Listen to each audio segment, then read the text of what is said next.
G'day, I am Neil-Asher from the Aussie Online Entrepreneurs. We are the fastest growing community of e-commerce entrepreneurs right across Australia with over 2,000 members and collective sales of over $50 million. If you'd like to find out more about what we do, click on the link below or go to www.aussieonlineentrepreneurs.com.au.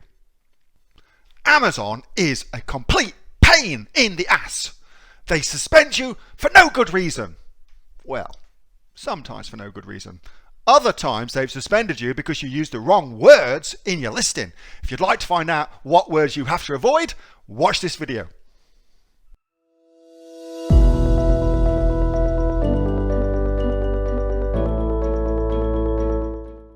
All right, so next up, Kathy, I'm coming to find you. Here she is. I'm going to unmute. I've unmuted. You can talk whenever you are ready. I'm just going to turn off my webcam. Doink, doink, doink. Okay. Hi, Neil. Hello, everyone. Hello, love. How are you? Good, thank you. Good. Just off the tennis court. I was going to say, how's your tennis? How was it? Great fun. I love cardio tennis. It's good for me. All right, so a little bit of an intro for Kathy. So Kathy is one of the AOE coaches. She coaches our diamond clients. She also does product discovery sessions with folks as well. And she's been with AOE for a long time now and has helped heaps and heaps of people with their businesses. Whether that's to get their products found or to actually then go on and build their Amazon businesses afterwards. So she's done some awesome stuff. And Kathy, what is it you're going to talk to us about today?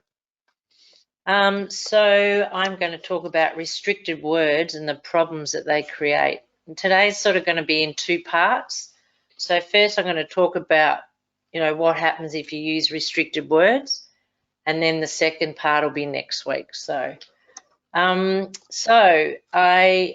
being a coach, we need to keep up to date all the time. So I'm in lots of other groups and to keep, get new information.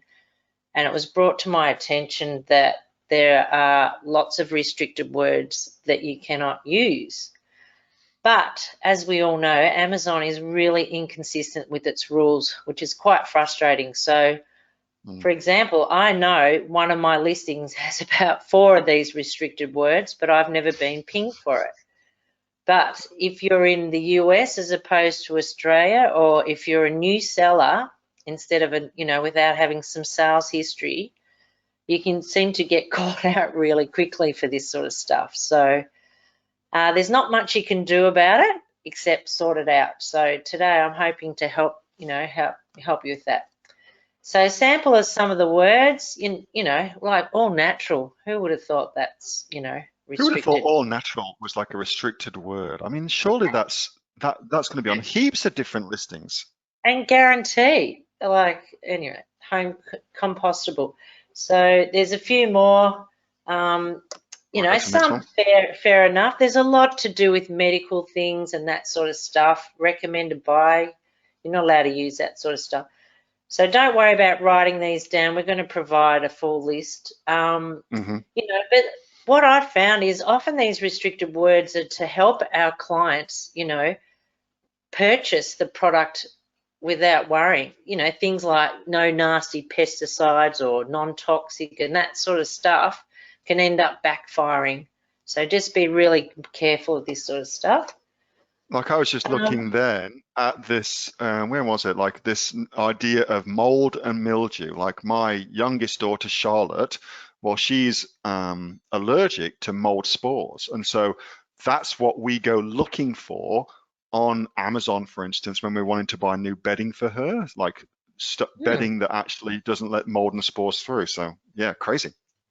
Yeah, and that's the thing. So I've had clients that have been caught out trying to do the right thing and putting customers at ease that their product's free of these nasty sort of things. So it has now. I think the next slide, Neil, please. Okay, so when you put in a restricted word, just be mindful that these will be changing as well and evolve over time. So the list that we're giving you, yep. So this is what we know of, and I have got this from another group. So, courtesy of another group. Thank you for that. But that's a full list. There's some other things to think about too. Don't use people's brand names, things like that. But Look if at all it this. does happen, there's a lot. There's a lot. There's a lot. I mean, holy crap, there is a lot. Now, if you Some are of them listening to Neil's the had recordings, before. what was that? No. Sorry. Most of those, by the way. I I was pride just myself thinking on my. kidney disease, Neil. That was all.